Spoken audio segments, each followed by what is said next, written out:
Yeah, we're going to start off with this earthquake that was off the east coast of Russia. Kamchatka is where this happened, and it was in the ocean, this 8.8 magnitude. Aleutian Islands, here's Alaska, Russia, China, Japan, and we are way, way over there. So how this happened here, at least this is one way things can occur. What you get underneath in the ocean is you get a displacement of the water. This shows that you actually raise the water. This can happen the other way too.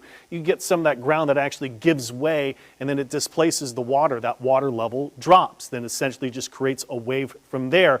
So a couple different ways. I've even seen that you've got even glaciers or things like this that could dump into the water and the ocean, and that then displaces the water as well.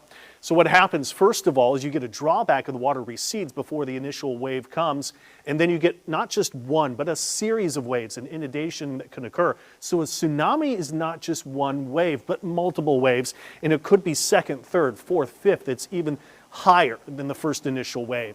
These things can travel hundreds of miles and travel up to 500 miles per hour all the way through the ocean. This is the reason why even as far away as Hawaii and the west coast of the United States that we are under these alerts right now that I showed.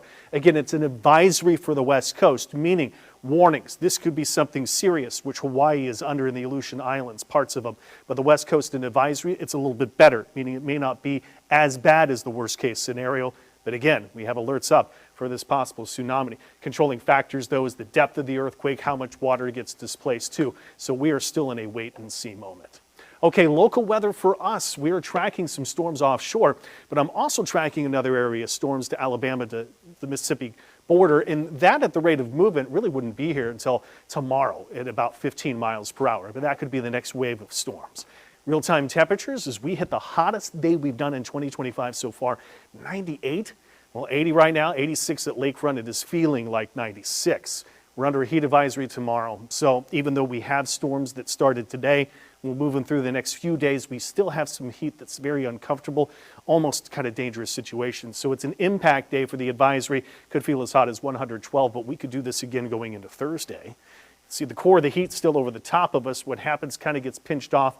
Some of that dome of high pressure and heat goes west. Another part of the dome goes east. But we have had these two systems merge to give us the storms that moved in earlier today.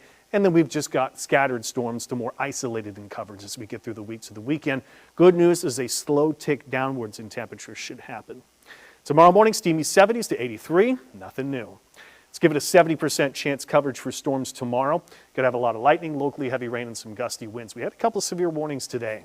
Gets our highs to 94, 95, even 90 to the coast, but factor in humidity. And the high is 112 to what it feels like, 110, 111. Of course, the advisory because of that. 10 a.m. till 7 p.m. If you're one of those who works outside, shade as much as you can. A lot of water, a lot of ice water, keeping cool. Thursday, fewer storms, widely scattered in nature. Let's go to a 60% chance. Still, we're pretty hot, and there's another shot that we have another advisory, would be another impact day. I think it could be just as hot, feeling up to 112 with a high of 94. Now, scattered storms will be ongoing to finish out the week, but I think becoming more isolated in coverage to go to Friday, Saturday, into Sunday.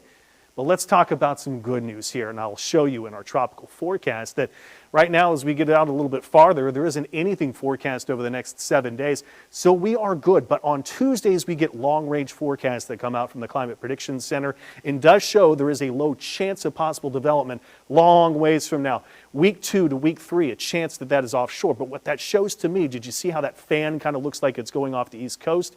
This most likely zone of development would keep that area most likely off the east coast, not coming our direction. WDSU first warning weather 7-day impact for the heat advisory tomorrow. Scattered storms, still pretty hot for the next few, but temps go down by the weekend.